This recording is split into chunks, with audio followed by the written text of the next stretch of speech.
আমি কেইটামান সৰু সৰু দাবী লৈ পেলাই এই প্ৰতিবাদস্থলীত বহিব লগা হৈছিল। কিন্তু এই সৰু সৰু দাবীকেইটা আমি আজি 31টা দিনীয়া সদস্যৰে মানে ইয়াতে হেৰি কৰি থকাৰ পিছতো কোনো ফালৰ পৰা এতিয়ালৈকে আমাৰ ওপৰত সুদৃষ্টি এটা মানে অহা বুলি দেখিব পোৱা নাই। ইয়াৰ বাবে আমি অত্যন্ত দুঃখিত।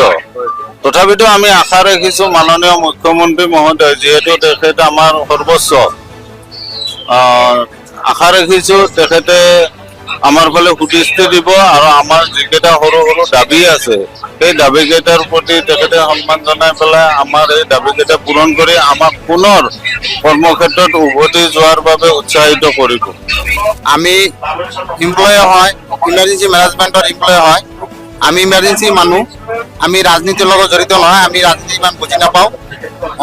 চৰকাৰলৈ আমাৰ বিনম্ৰভাৱে অনুৰোধ এইটোৱে যে আমাৰ কৰ্মচাৰীখিনিক আমাৰ যিখিনি চলিব পৰা, বৰ্তমান বজাৰত যি বস্তুৰ জুই চাই দাম হৈছে, চলিব পৰা এটা মাননি দিলে আমি আমাৰ কামত যোগদান কৰিম আৰু আমি আগৰ দৰে ৰাইজৰ সেৱা আগবঢ়াম। এইটো আমি প্ৰতিজ্ঞাবদ্ধ। এইটো আচলতে যদি ক'ব যায় যে অত্যন্ত দুখজনক কথা। আমি 17টা বছৰ আমি সম্পূৰ্ণ অভিজ্ঞতাৰে সৈতে আমাৰ কৰ্মখিনি সম্পাদন কৰি আহিছোঁ, ৰাইজক সেৱা দি আহিছোঁ। আৰু এই 17টা বছৰ আমি কাম কৰাৰ আগতে আমি 1.5 মাহৰ পৰা 2 মাহলৈকে আমি ইয়াতে গুৱাহাটীৰ আপোনাৰ হেৰিত থাকি পেলাই ট্ৰেইনিং কৰি গৈছোঁ। GMC পৰ্যন্ত আমি ট্ৰেইনিং লৈছোঁ। 1.5 মাহ এটা সম্পূৰ্ণ পেকেজ এটাৰ ওপৰত আমি ট্ৰেইনিং কৰিছিলোঁ আৰু সেই পেকেজটো কমপ্লিট হোৱাৰ পিছতহে আমাক ফিল্ডত পঠাইছিলে কৰ্মক্ষেত্ৰৰ বাবে।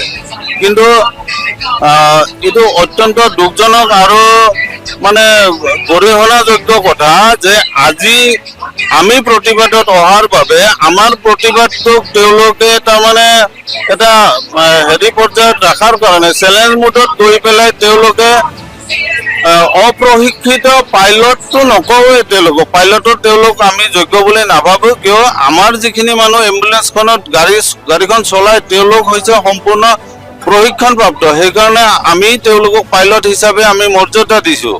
আৰু আজি যিকেইজন মানুহৰ দ্বাৰা গাড়ীকেইখন চলাই আছে কোম্পানীয়ে চেলেঞ্জ মুডত গৈ পেলাই, তো সেই মানুহখিনি হৈছে এখন এই বাহিৰা ফিল্ডত কাম কৰা মানুহ। তেওঁলোক তেনেকুৱা কোনো মানে ট্ৰেইনিং নাই, একো হেৰি নাই, অকল তেওঁলোকে গাড়ীখন চলাব পাৰে, বাছ সেইখিনিয়ে। বহুত জেগাত এনেকুৱা পৰিস্থিতি হৈছে যে তেওঁলোকে তাৰমানে ই ৰিক্সা চলায়।